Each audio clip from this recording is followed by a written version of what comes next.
มนจึงไม่มองเราคนจนไรเงินไรเงินไรทองสาวเขาไม่มองเพราะเราจนกระเป๋าแพงคนรวยรวยเขาคงซื้อน้องด้วยเงินแพงเรามันคนจนคงไม่ได้น้องเป็นแฟนคนมีเงินเขาขี่รถเป็นรถแล่นเราขี่หลังควายตามท้องนามันน่าขำฝนตกมาต้องไถนาดำนาดำงานจะหนักไม่หวั่นทำทั้งวันแต่เช้ายันค่ำถึงจะเหนื่อยแค่ไหนทำเรื่อยไปไม่บ่นตะคำโธ่เอ้ยเวรกรรมไม่ทำก็ไม่มีกินโอ้โชคชะตาวาสนาเราเกิดมาจนคิดขึ้นมาน้ำตามันไหลลิ่นเจ้ามีสาวใดสนใจรักไม่สูญสิ้นขอเป็นทาสเธอจะรักเธอเพียงคนเดียว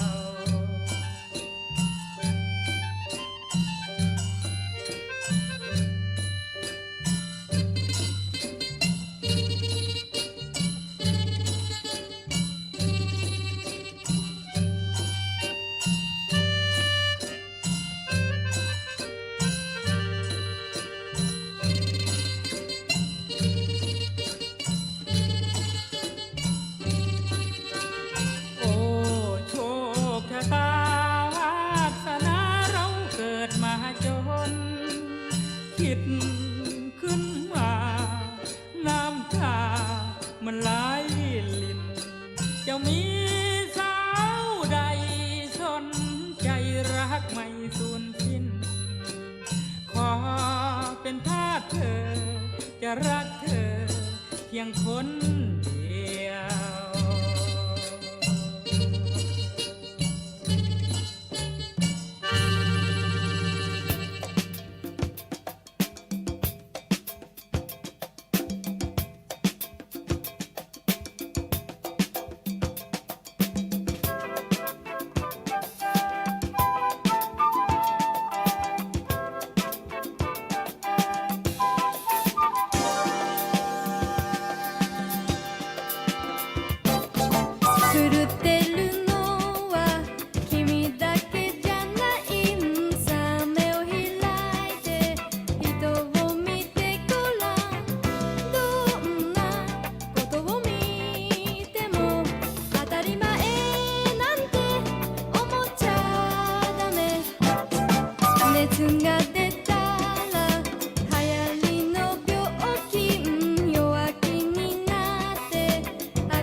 Bonsoir et bienvenue à la 26e édition du Festival Accès Asie.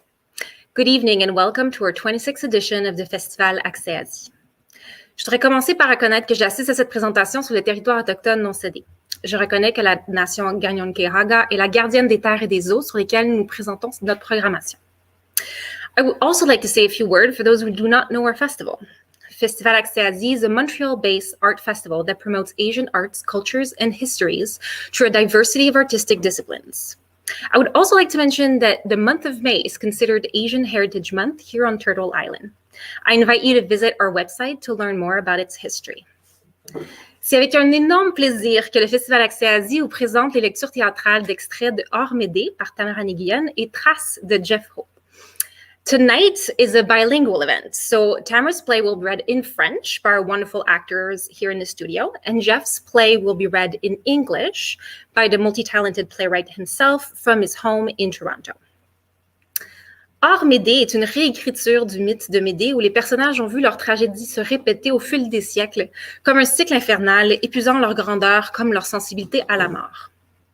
À présent épuisés et à vif, Médée et Jason essaieront de s'extirper de l'histoire mythique qui les lie l'un à l'autre et qui se finit inéluctablement par le meurtre de leurs enfants. Trace is the story of a Chinese family following in the footsteps of 4 generations while their home and identity are threatened. With this piece, Jeff Hope brings to life his great-grandmother, grandmother, and mother with a thought-provoking narration as he recounts their past leading to a parallel present.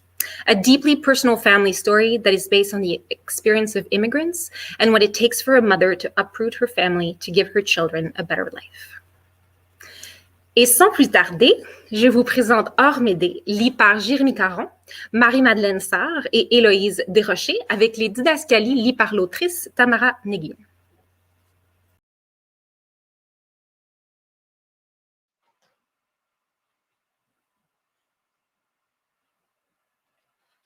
Scène 1. Jason frappe à la porte. Égée se précipite à l'entrée et voit Jason à travers le judas. Égée entrouvre la porte. Qu'est-ce que tu fais là? Médée est ici. Pas en ce moment. Elle travaille. Qu'est-ce que tu y veux? J'ai quelque chose à lui demander. Je peux peut-être t'aider? T'es aimable, cette fois c'est le fun, mais non, tu peux pas m'aider, c'est entre elle et moi. Entre elle et toi? T'inquiète pas, je suis pas là pour la reconquérir. C'est vrai que c'est un peu tôt pour ça. Médée est encore dans la phase de la colère. Tiens, justement, tu sais à quoi on s'amusait ce matin, elle et moi? À trouver la meilleure manière dont tu pourrais crever. On hésitait entre assommé par la proue pourrissante d'un bateau et suicidé après un gros épisode de désespoir. Tu préférais quoi? C'est une menace? Un jeu.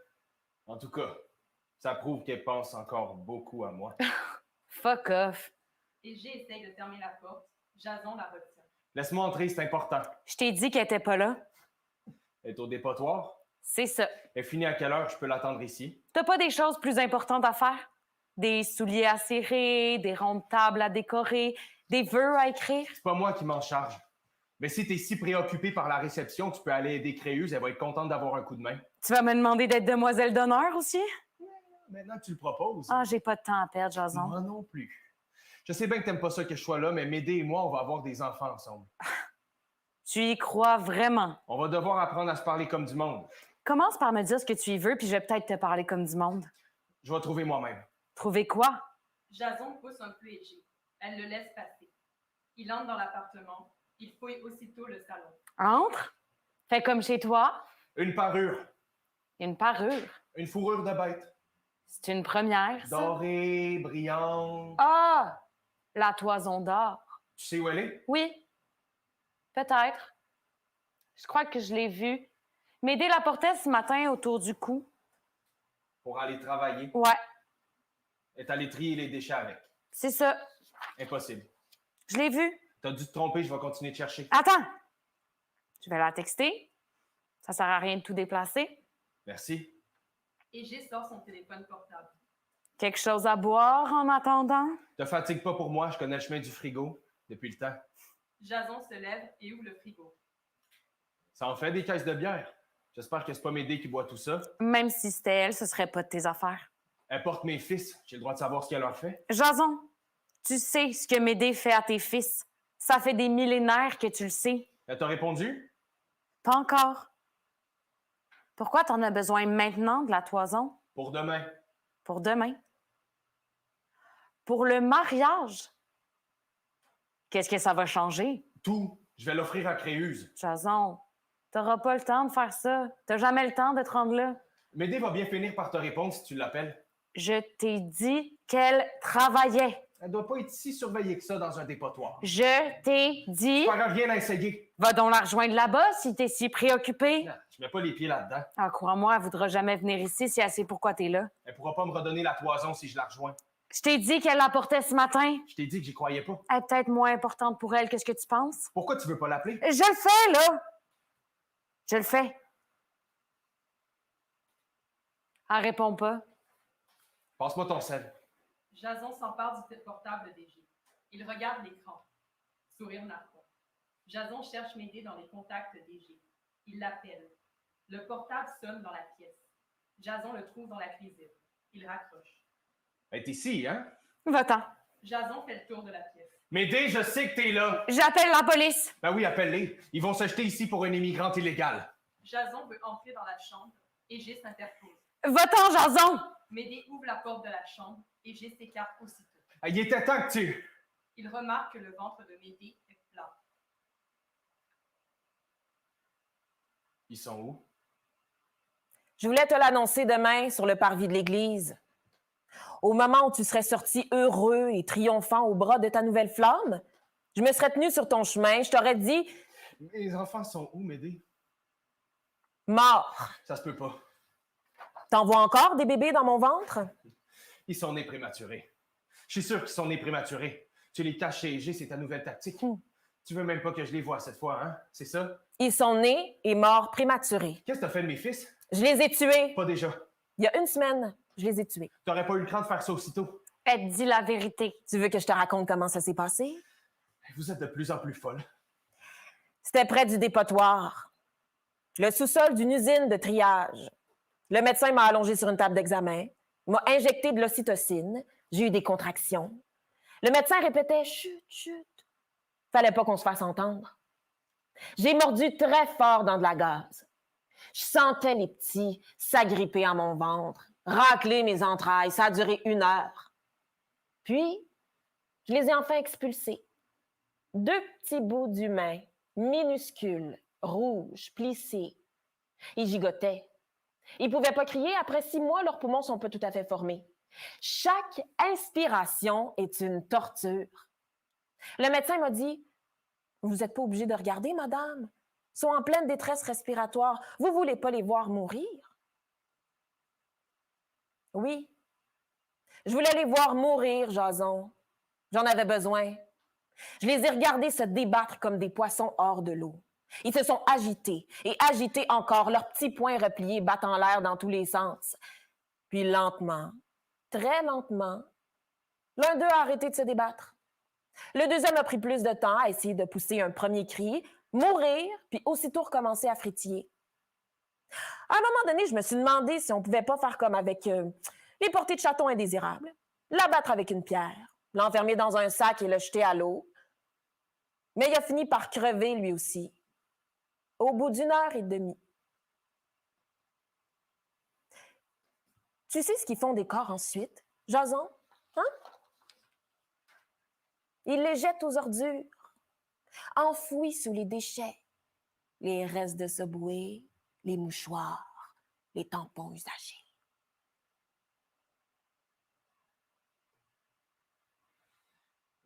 Je suis venu chercher la toison d'or, Médée.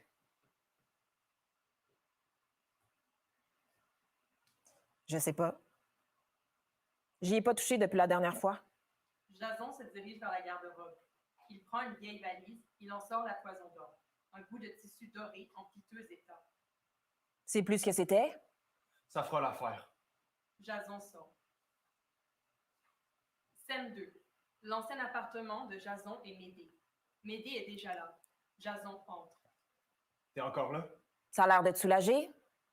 Il y a des moments que je trouve précieux. Le mariage n'a pas été un succès, Tu connais la réponse. si je te pose la question. Je suis revenu, Médée. Mais beaucoup de choses ont changé. Ou si peu. Alors, t'es là pour qu'on se retombe dans les bras? T'es là comme toutes les dernières fois. Ah, tant mieux, perdons pas plus de temps. Elle commence à se déshabiller. Je pensais que cette fois, ce serait différent. Comme moi, comme tout le monde. Non, j'y ai vraiment cru. La prochaine fois, on sera grand. On sera à la hauteur de nous-mêmes. Mais quelle prochaine fois?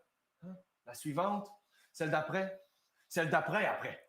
Elle continue de se déshabiller. Il la prend par les bras. Médée, arrête! Arrête, merde! Tu te rends pas compte de ce que t'as fait? Qu'est-ce que j'ai fait? Tu le sais. Dis-le-moi. T'es folle! Les fous sont des victimes.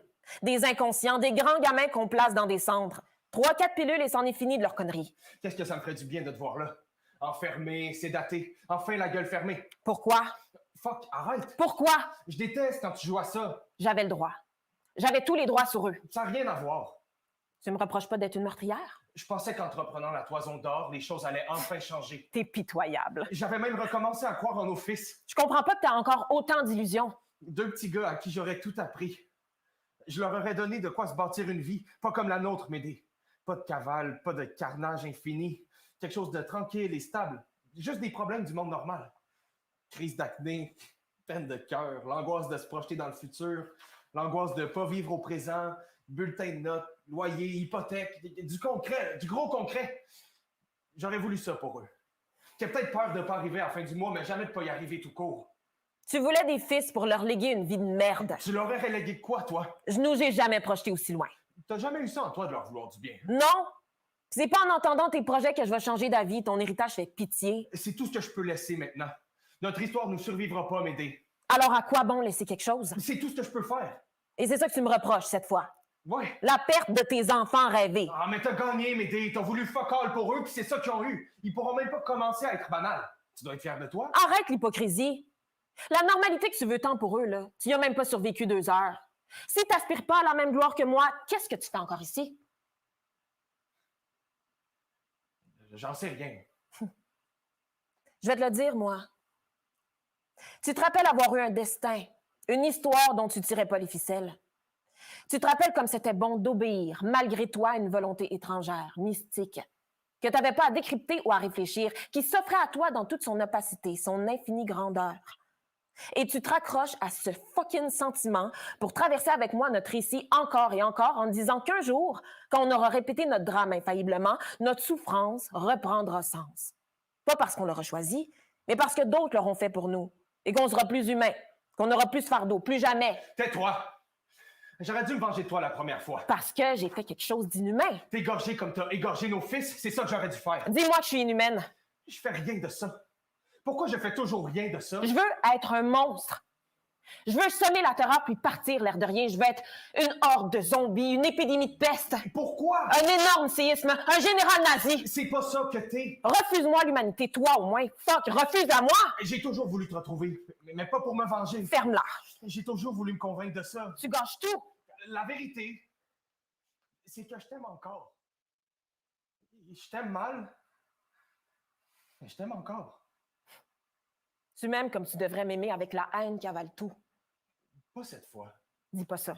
Qu'est-ce que tu veux que je te dise? Tu le sais. Tu veux que je te dise que t'es un monstre? Oui. T'es un monstre, Médée. Encore. T'es un monstre. T'es un monstre. T'es un monstre. Il se tombe dans les bras. Scène 3. Dans un bois près du dépotoir. Égée et Médée sont devant un feu. Elle brûle les affaires des fils de Médée. Je te demande pardon. Dis-moi quelque chose que j'ai jamais entendu. Ça changera. Pardon. J'aurais dû partir avec toi. Je vais réussir à me sentir entière. Je vais arrêter d'être passiste. La prochaine fois sera la bonne. J'aurais pas dû te trahir. Mais je m'en fous que tu couches avec un autre. Crois-le ou pas, dans ce cycle, je crois à l'amour libre. Je parle sérieusement. Je t'écoute. Je vais pas avoir d'autres enfants. Jason et moi, on n'est pas allés jusqu'au bout cette fois. Comme je suis pas allée au bout du meurtre de mes enfants. Quand tu m'as dit que tu voulais un avortement tardif, j'ai pas su comment réagir. J'ai pris ça pour un bon signe. Je me disais, plus elle est lasse, plus on est près d'un vrai départ. J'attendais patiemment que tu me dises quelque chose comme « Ça m'ennuie, l'es-tu encore? Et si on s'en allait pour de bon? » Mais c'est pas ce qui est arrivé. Non, malheureusement. Je sais pas ce qui m'arrive, Égée. C'est toujours la même chose pourtant. Tout ce qu'on a traversé avec le même nom, ça me fatigue rien que d'y penser. Je suis tannée.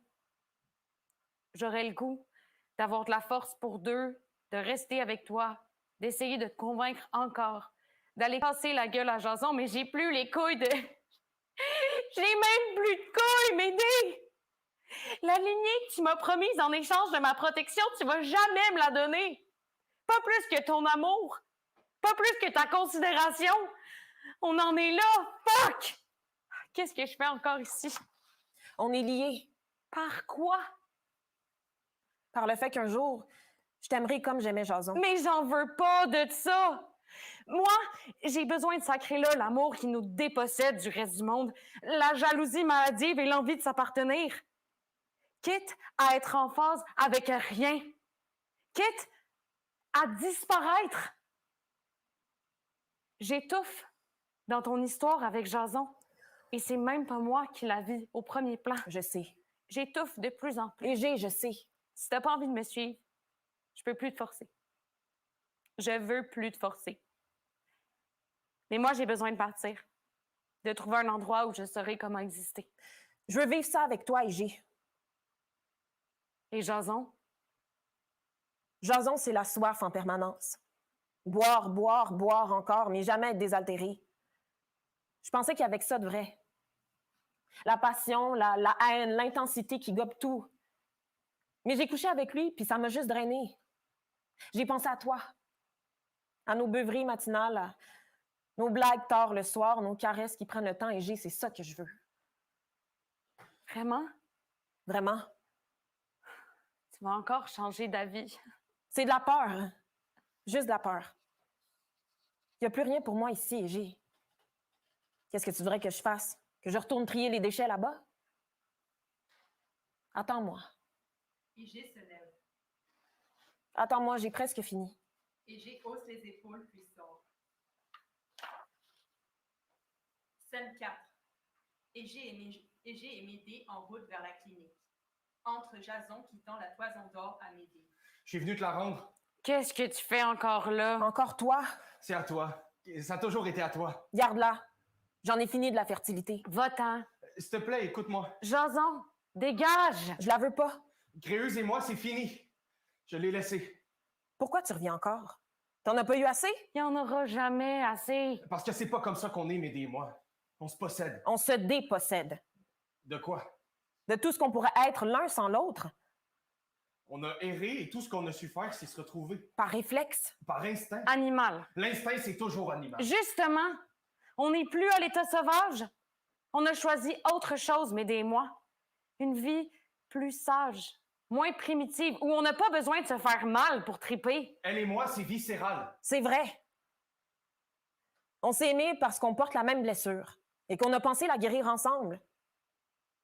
Mais on a les mains sales, Jason, tellement sales qu'on n'a pu qu'infecter nos plaies, nous pourrir l'un l'autre, l'un dans l'autre. Oui, c'est viscéral, mais certainement pas animal. Les animaux ont la dignité de se cacher quand ils souffrent. Ils n'exhibent pas leur chair nécrosée. C'est ça qu'on est pour toi? De la gangrène? Oui. Quand je suis avec Égée, ça va de soi. Il n'y a rien à pencher. Si on ampute tout le mal qui est en dedans de nous, il va nous rester quoi? Je vais me faire opérer pour plus jamais avoir d'enfant. Je finirai par le savoir. Rien. Il va rien nous rester. Il n'y a plus de Jason sans Médée. Tais-toi. Plus de Médée sans Jason. Tais-toi, je te dis. Viens, Médée, on s'en va. Et vous irez où après la clinique? On sait pas. Bullshit! On verra. On sera mieux qu'ici de toute façon. Ah, c'est ça que tu veux. Du mieux. Peut-être. T'es pas comme ça, puis tu le sais. Qu'est-ce que tu connais d'elle? Médée veut s'éloigner. Jason la prend par le bras. Lâche-moi. Je connais tout d'elle. Elle existe juste dans le trop-plein. Elle a fait son choix. Dans l'intensité, dans la rage, dans son inépuisable besoin de raconter. Jason, je suis lasse de raconter. J'étais devant Crayon à lui décrire le meurtre de nos petits. Je cherchais, je voulais. Crayon n'a pas réagi. Même Égée a pas scié. Ça les effraie plus, la mort, même la plus barbare des morts. Toi-même, tu reviens vers moi comme si... Jason, moi aussi, je cherchais ça. Le rush, le choc, l'excès, le thrill, l'intensité où tout prend sens, mais plus je raconte, puis plus je m'estompe. S'il te plaît, On réessaye. Assez, comment ça se terminerait? C'est toujours mieux qu'une fin incertaine. Il y aura d'autres crises. Mais aucune autre Médée. Je suis épuisée. Laisse-le faire. Oui. Médée se détache de Jason. Jason tombe à ses genoux et s'accroche à elle. Médée essaye de se déprendre de son étreinte. Reste. S'il te plaît, reste. On recommence. On recommence tout. Arrête. Arrête. Je suis rien sans toi. J'ai tué tes enfants. On en fera d'autres. J'en ai terminé avec ça. Médée, ne fais pas opérer. Jason, j'ai tué tes enfants. Je sais que faire ça depuis des siècles.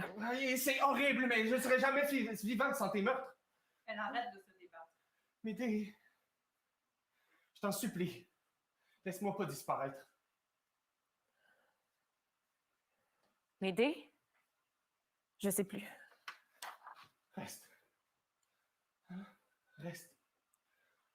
Tu veux encore rester avec lui? Je sais plus ce que je veux. Non. Je peux plus. Dis-moi que je dois partir. J'ai fini d'essayer de te forcer. Dis-moi que tu as besoin de moi. T'es libre de faire ce que tu veux. Mes désirs ont jamais changé quoi que ce soit. Dis-le-moi. Moi, j'ai besoin de toi. Reste, je t'en supplie. J'en peux plus. Reste, on va tout recommencer. Et j'ai... Non, j'en peux plus. J'ai peur, je veux pas disparaître. T'es libre.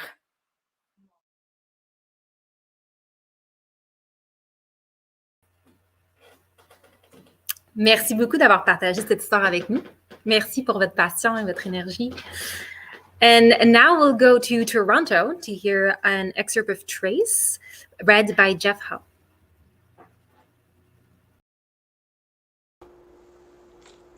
Hello everybody, my name is Jeff Ho.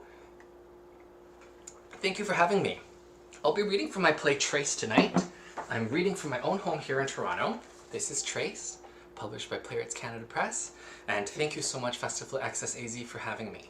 I'll be reading multiple excerpts tonight, but because the play has a unique conceit, I wanted to introduce a little bit of it so that you could pick it up and dive right into it with me. In this play, I play all three generations of women in my family, great-grandma, grandma, and ma.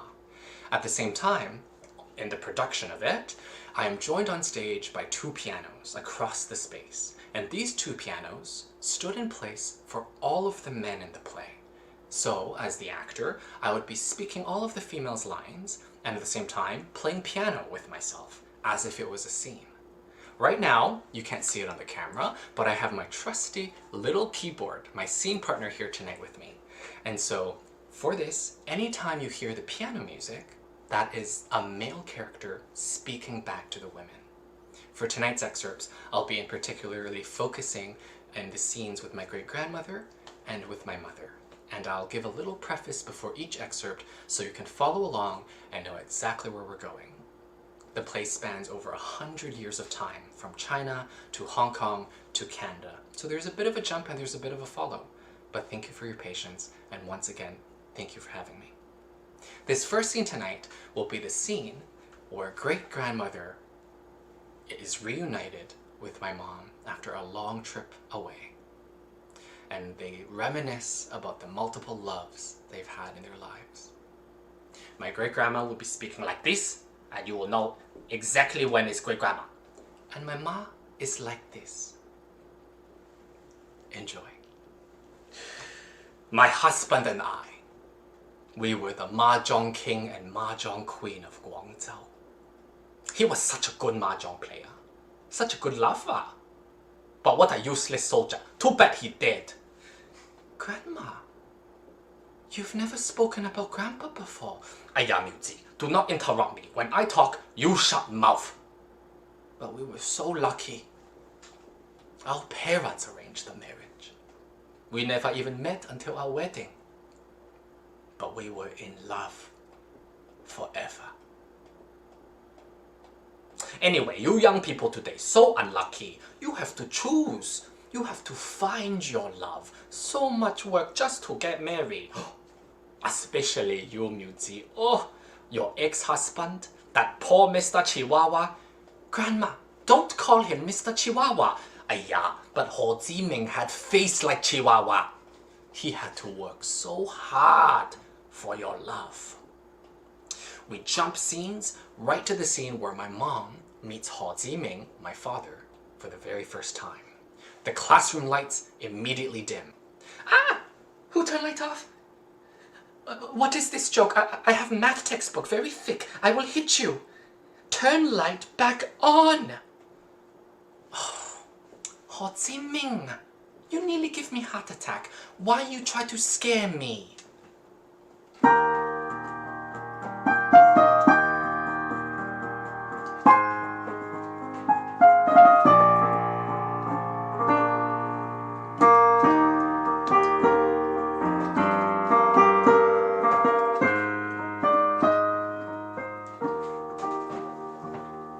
Oh, Ho Chi Minh, you never stop trying. No, I won't go on a date with you. I am 16, a grown woman. You have to respect what I tell you. And I tell you so many times, no is no, never yes. Besides, you're so popular. You swim, you play soccer. I'm nothing like that.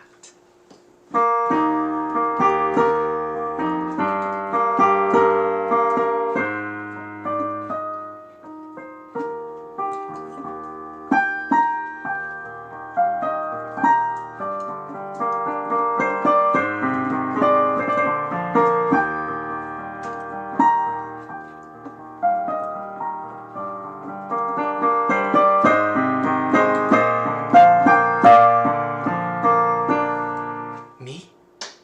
Beautiful? You are so silly! Oh my god. Ho Chi Minh, what are you doing?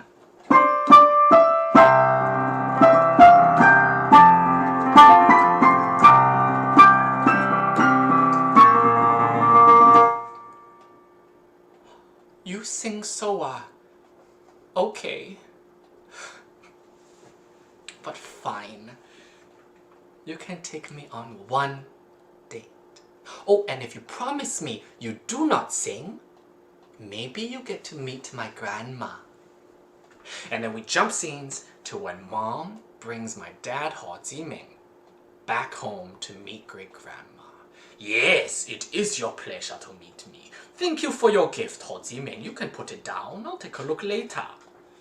Miu Ji, granddaughter, I'm thirsty. Are you thirsty? Ho Chi Minh.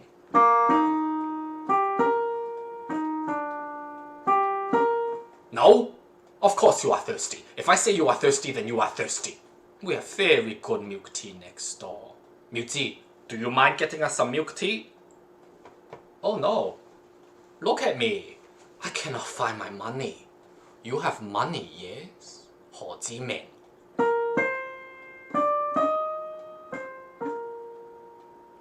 Good. You pay. Now go, Miu Ji. Take as long as you want. Buy me cigarette too. Bye-bye. So you want to make the babies with my granddaughter? How old are you? Too young. Is your family rich? Then how you buy a ring for Miu Ji? Good. You know how to play mahjong. Does your family work? Do you work? How big is your family? Do you want your own family? Do you know how to take care of your own family? Family, so important. You healthy. I can see the health in your blood. You strong like horse, nimble like monkey, face like chihuahua. You're welcome. But you flighty like songbird. You sing your song and girls come running, yes. If you hurt my granddaughter, I will cut your wings, your legs, your heart, and I will make a soup to feed my own. Love Miu Ji. Love my granddaughter. I give you permission to love. But first, you must sing for me. I hear you sing like superstar. And so that was the introduction of sort of the multiple loves that my great-grandmother and my mother had in their life. And now we're going to jump to another excerpt where it's the passage of immigration for my mother from Hong Kong to Canada with my brother and myself. The play traces the multiple trajectories of these women, so a similar journey in the full play follows my great-grandma's journey from China to Hong Kong as well. But for this particular excerpt, it'll be the scenes of Ma getting to Hong Kong and establishing a life. This is them at the airport. Sons, Junyu, Gake. We will get on this plane. We will go to Canada. We will make a new home. That is that. Shh. Stop asking for Pa. He will not be coming. One nest is not enough for him. So we set him free. I said goodbye for you. Come, let's go. They get on the plane. Junyu, Gake, wake up. Look out the window. That is Toronto. Look at all the snow. For half the year, there is snow all the time. I think. Maybe only a few months, I don't know. We will see. Oh, it's going to be so much more quiet in Canada than Hong Kong. Oh, the houses are so much bigger too. When I get recertified as accountant, I will buy us a big, big house and you two can have your own rooms. I can have my own room too. And then when I get a promotion, of course, I can get a garden the size of our old living room. And then when you two get married and give me grandchildren, of course, we can all live in the biggest house with 3 cars and 2 dogs, maybe 5. Oh, we're landing soon. Put your seatbelt on, put your table up, grab some gum from my purse, make your ear go pop. Junyu, Gake, this is Canada. This is our new home. They get off the plane and they encounter the immigration officer. Hello, immigration sir.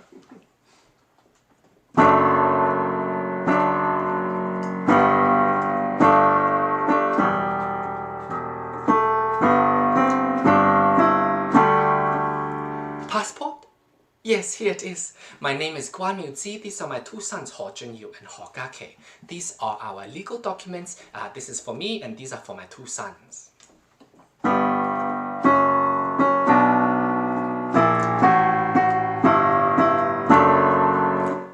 Oh, sorry, yes. I accidentally gave you our Hong Kong ID. Here is our British passport. And this is the information about our host family, Mr. and Mrs. Clark.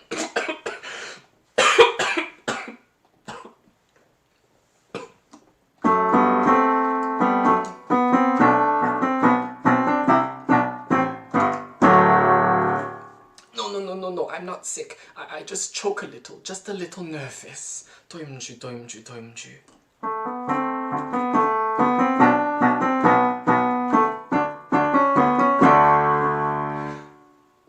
Yes, I know you do not speak Chinese, sir.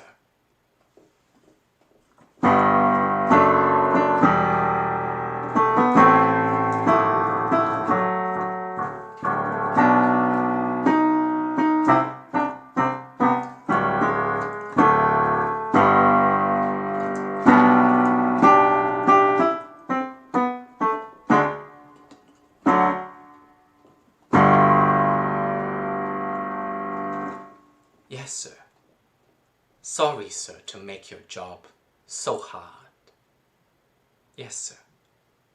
We will get English names.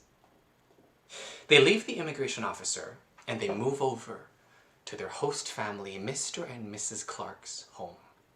Mom is speaking with Mr. Clark in the evening.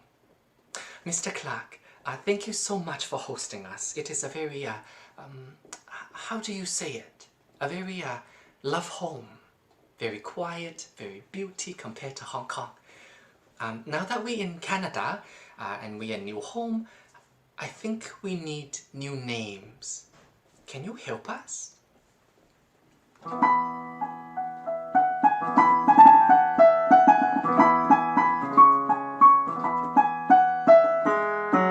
For myself? Yes, I already decide. Annie, like Anne of Green Gable.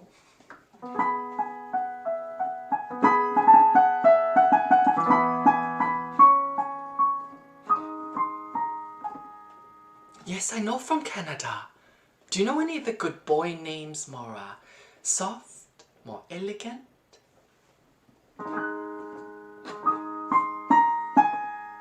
Derek and Kelfan is okay, no offense. Adam. No, sound like I call my son dumb. Rook? Huh? Rook? I cannot even pronounce properly, so no.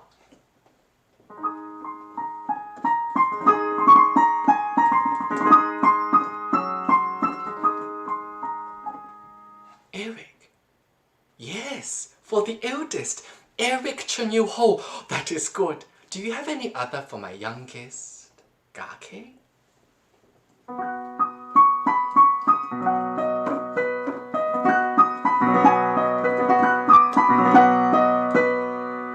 Jeffrey. Jeff. Yes. Very classy. Thank you, Mr. Clark. My family is Annie Muchikwan, Eric Chun-Yu Ho, and Jeffrey Ka-Ke Ho. Thank you, Mr. Clark, for the help. Well, let me see. We got new names. We have winter coat. We have school for Junyu and Gake, textbooks, bank account. I have job interview tomorrow, ESL classes for Junyu and Gake. I think that's it. Oh, no. Do you know any good piano teachers? For Gake? I mean, for Jeff?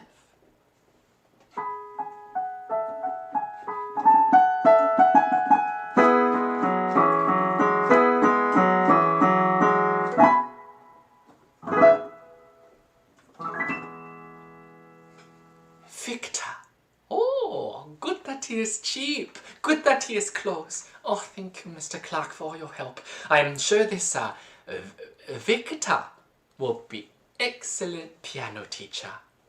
And we go straight to that first piano lesson with Victor, Jeffrey Kakeho, and my mom.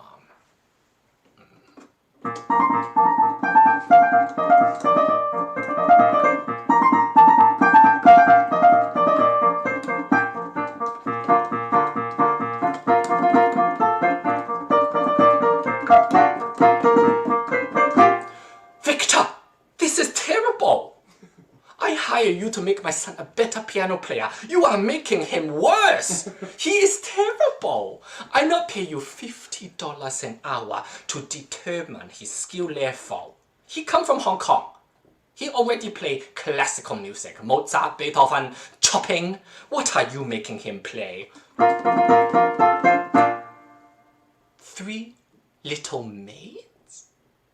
The Mikado? Musical theater? Oh, you think we moved to Canada to be your mates? No!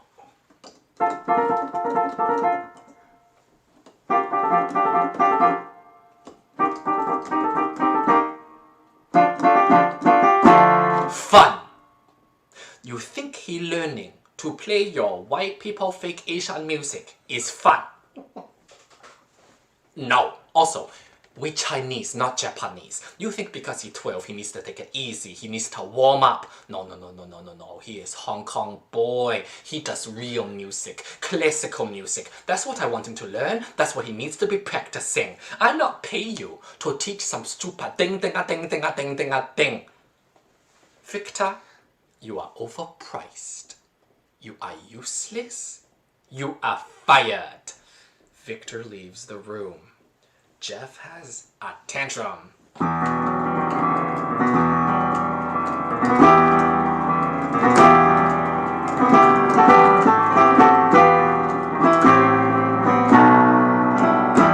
Jeffrey Kakeho, do not fight me. It is not my fault Canadian piano teacher so stupid. I had to work 2 extra shifts just to pay for this class.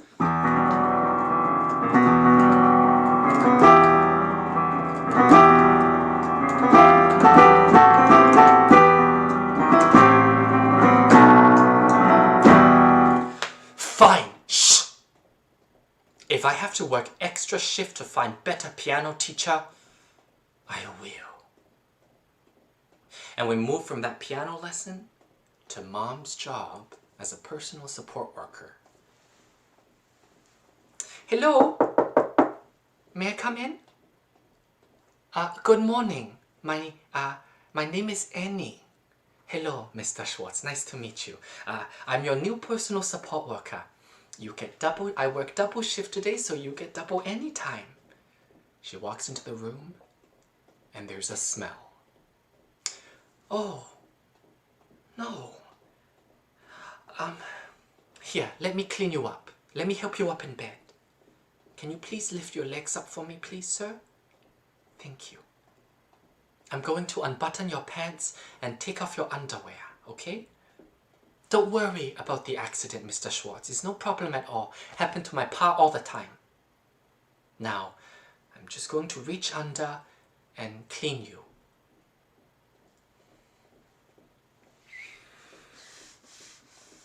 I checked at lunch today, sir, and it doesn't look like your daughter will be visiting. Maybe she come tomorrow. Oh, you know, Eric, my eldest son, he's very good. He just started high school today, so smart, so sporty. But my other son, Jeffrey, oh, not so good at school. I think he's supposed to be puberty now, but he's still very short. I tell him to play more sports, but he just sit at the piano, crouched, all the time. Our children are never quite like our dreams, are they, Mr. Schwartz? But they are good boys. They will take care of me when I'm old. Anyway, you're clean, Mr. Schwartz. Enough anytime. It's time for your breakfast. Don't cry, Mr. Schwartz. I'm sure your daughter will visit very soon. And with the end of that scene, we move back into the present time where the three ladies are in their apartment in Hong Kong where we first met them in the first excerpt. And just to jive with your imagination a little, with the two pianos on stage, we also used them as all the props for everything. Mountains, transportation, and in the case of this scene that you just saw with Mr. Schwartz, we would open the case of the piano and that would indicate the body of a man that Ma would be cleaning. Anyway, that is the two excerpts that I wanted to show. And to leave you off, I wanted to present a piece near the end of the play that I composed when great-grandma reunites with her long-lost son, the nameless son. And with this, we're going to introduce my scene partner, the keyboard that I've been using this entire time. And we'll just have a little bit of a camera shift with the help of my wonderful partner. And it'll just be a moment. And once it's shown, I will show you this final piece called The Nameless Song for a Nameless Son.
Thank you so much for having me.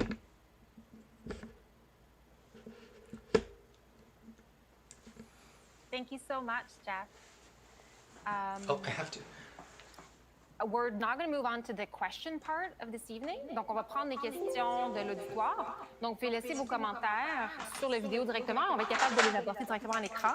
Donc, c'est des questions pour Tamara ou Jeff. You can ask questions for Tamara or Jeff. You can write in English or French. Feel free. And just FYI, I noticed that I didn't introduce myself during my speech. My name is Karine Kirk-Gillespie, and I'm the general manager of the Festival Accès Asie. I realize right now that I can't hear Jeff, however. OK. Fait que je vais commencer avec toi, Tamara, comme je peux t'entendre. Pourquoi est-ce que tu as choisi le mythe de Médée pour ta pièce? Qu'est-ce qui t'attirait le plus dans cette histoire-là? Ben, je pense que j'ai toujours eu une fascination pour les grands classiques du théâtre. Puis je me suis demandé comment ils résonneraient aujourd'hui. On est aussi à une époque où les meurtres d'enfants, ça arrive constamment dans les journaux. C'est devenu presque anecdotique et banal tellement ça arrive. Puis je me suis demandé quelle portée ce mythe-là aurait aujourd'hui, sachant qu'on peut tourner la page d'un journal et retomber dessus. Et surtout, comment ces personnages-là, qui étaient grandioses dans leur mythe, seraient aujourd'hui. Est-ce qu'ils seraient anecdotiques? Est-ce qu'ils seraient des faits dans un journal? Ou est-ce qu'ils seraient aussi grands qu'avant? Et comment ils vivraient cette perte-là? Intéressant. Jeff, you write a lot about your family. Why do you think that is? And how does your family feel about you interpreting all of them through your different plays? Thank you for the question. Also, can Tamara hear me? I just wanted to say hi. Oh, she can. Hello, nice to meet you. Enchanté. Oh, I don't know if this is working. Hi, Tamara. Nice to meet you. I write about my family. This was the only play that I wrote about my family. It was my first play, and it was a project from my school. And so it was an excavation, and it was something that I just needed to understand in terms of the difficulty that I had in pursuing a life in the theater from when I ran away from home in Markham to Montreal because of the stubbornness that I've inherited from my family. And I wanted to understand all the traces of survival that has existed from onwards from my great-grandmother. And so I'm very grateful for that experience. And thank you for letting me share. With us. No sound? I can hear you. Oh. Ma prochaine question would be for both of you. Since the festival is held through the Asian Heritage Month, I'm wondering, what does that mean for you as an Asian Canadian artist? Like, do you feel like you get more opportunities during that month? Do you feel like you have an association with it? Or is it just another month in the year that doesn't necessarily affect you as an artist? Et même question pour Tamara en français.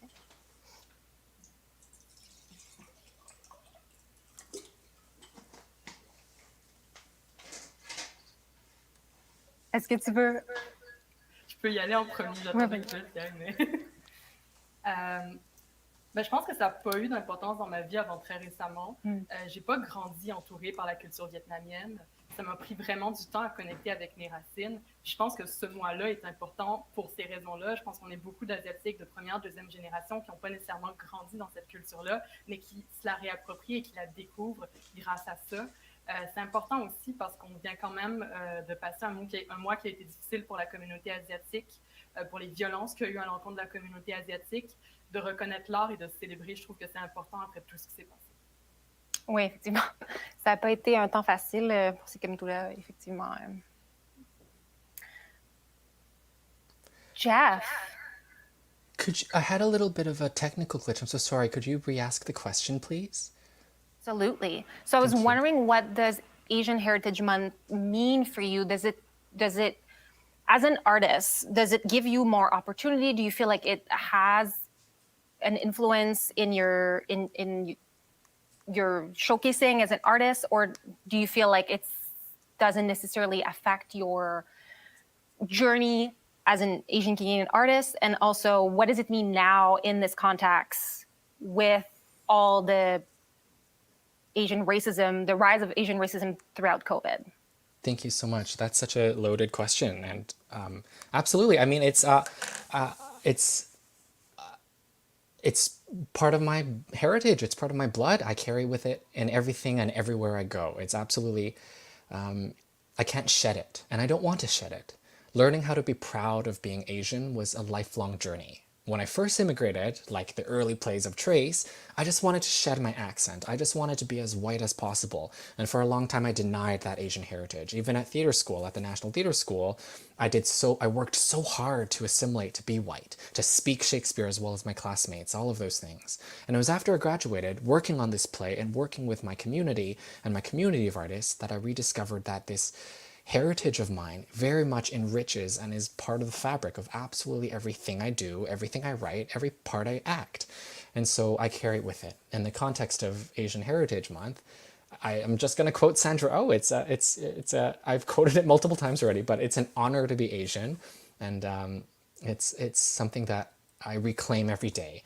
And to combat the racism out in the world is through education, through holding it with pride and love, and also to share it with the generosity of these stories, to make it more relatable or more humanized, so that we're not just the China virus or, racist words, that there's a human face to Asian heritage in the West.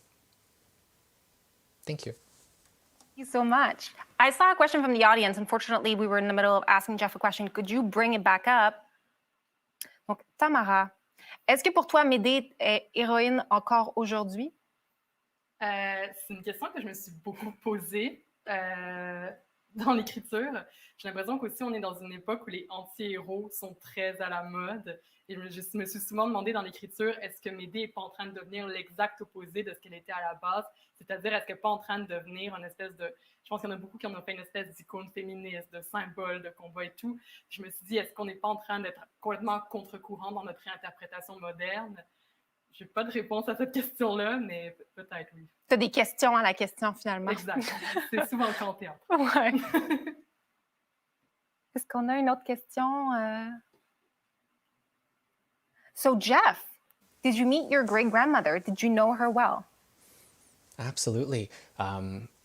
My family immigrated to Canada in 2001, so I was 12 at the time, but everything before I was 12 was still very much in Hong Kong, and I was very, very fortunate that my great-grandmother was alive and lived a really long life, so I knew her up until I was around 8 or 9, and I have very strong memories of her, a very, very strong and adamant personality, very stubborn, chain-smoked like a chimney, and had short hair for a large part of her life. She was truly ahead of her time. She stood for no misogyny. She would just swat at men any which way, and she just fought like a lioness. And she's iconic and mythic in our family for those reasons and more. Thank you. Thank you so much. Do we have another question? Perfect. C'est pour Tamara. Est-ce que ces actes peuvent réparer un mal? C'est lourd comme question. C'est lourd comme question. Si on parle de Médée, si on parle du meurtre répété d'enfants, peut-être pas.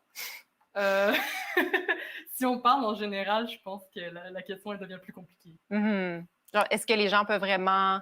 Où est la limite de où on est plus... on peut plus se reprendre et avoir des deuxièmes et des troisièmes chances, etc. Je crois à 100% à la réhabilitation, mais si on parle du mythe de Médée, c'est une autre histoire. Ouais, c'est pour ça que c'est un mythe.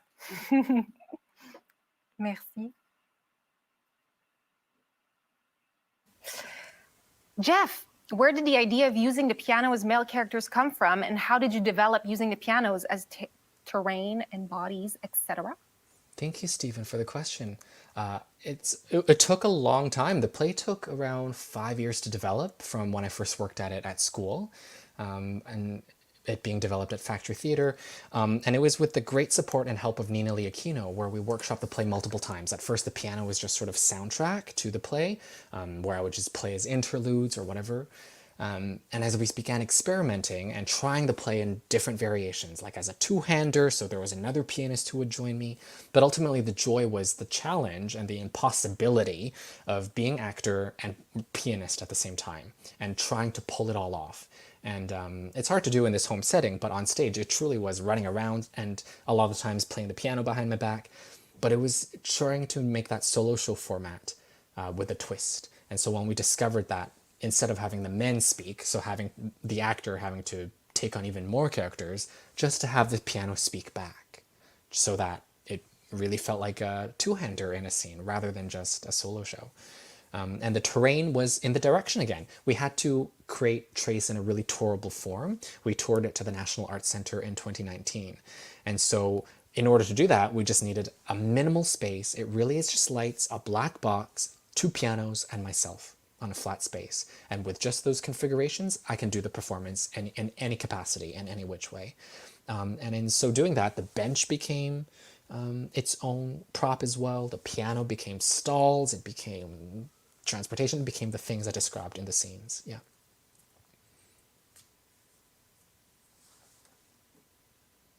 Quels sont tes projets d'écriture ou de création? J'ai une pièce qui va être jouée cet été à Tadoussac, qui va être montée par Héloïse Desrochers, qui jouait Égée.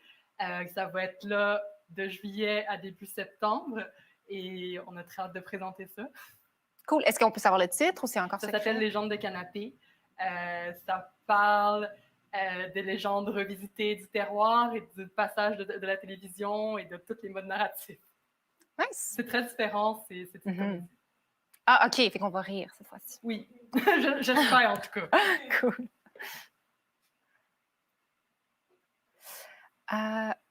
Will these plays be performed this summer or maybe in the fall? I'll go to Jeff first. Tamara just answered. I don't think so. I don't think so until the pandemic is over, quite frankly. Yeah. This was such a pleasure to do, but I haven't been in a theater since last March in front of an audience, so we'll see when that's possible. I don't think Trace can be done outdoors, so unfortunately it'll have to be when we can gather inside again. Fingers crossed.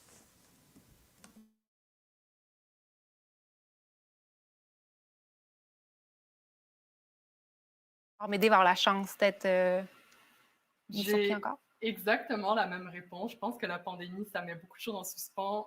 Je ne sais pas à suivre. Donc, suivez les 2 artistes. Peut-être que vous allez voir une production éventuellement.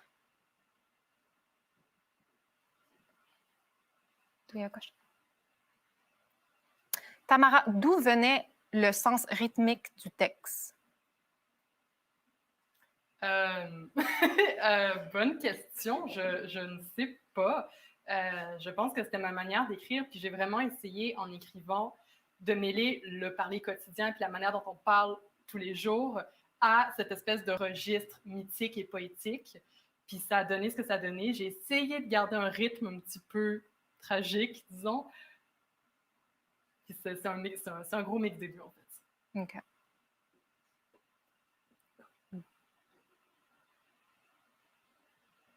Do we have another one? So I did have one for Jeff that I prepared that I want to ask before we conclude. When you do a musical piece like Trace, do you write the music first or the text first? Oftentimes they were simultaneous and it depended on the scene. Sometimes the text came and then I tried to find the right piece of music to fit with it. And at other times the music guided the writing around the piece. Yeah. Thank you. Okay, well, if we don't have any other questions, si vous n'avez pas d'autres questions, c'est le moment, genre, d'envoyer vos questions. Oh, je me fais dire qu'on a reçu une question. Oh. Jeff, can you talk about the musical influences to your play? Absolutely. Thanks for the question, Christine. The musical influences are really varied. I definitely a lot of classical, a lot of romantic music in terms of Chopin and Rachmaninoff plays a large part of the piece, and then a whole shebang of like classical Hong Kong pop songs or classical Chinese music made its way into. And ultimately, what guided the musical choices was that every piece of music that you hear were pieces of music that my mother loved when I still lived at home and would practice the piano inside that family home. Yeah. Oriented, family inspired? Yes, yeah, definitely.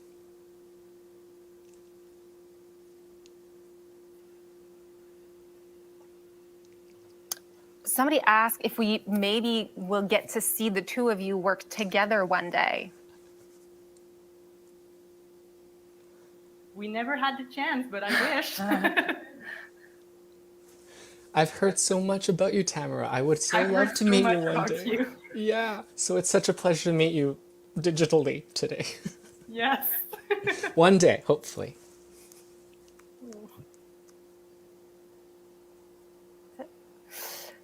Donc, je crois que c'est tout pour les questions. À moins que vous aviez quelque chose que vous vouliez dire avant qu'on conclue notre soirée. Jeff? No, you Thank good? you. Okay, Yeah. perfect. So this was our play excerpt. It was live. Sorry for the little sound issue potentially. Et on vous invite à venir nous rejoindre à notre dernière présentation pour le Festival Accès Asie qui va être le 29 mai, le samedi, qui est En mouvement, On the Move. C'est notre National Showcase. Donc, ça va être une présentation de 7 artistes professionnels à travers le Canada. Et puis, on va faire aussi une célébration là, de la fin du festival, de la conclusion du mois du patrimoine asiatique. Ça va être très chouette. Donc, venez nous rejoindre à nous. Vous pouvez voir les détails sur notre site web ou sur nos réseaux sociaux, finalement. Bravo à vous deux. Oui, merci beaucoup de nous avoir joints aujourd'hui. Thank you Merci. so much.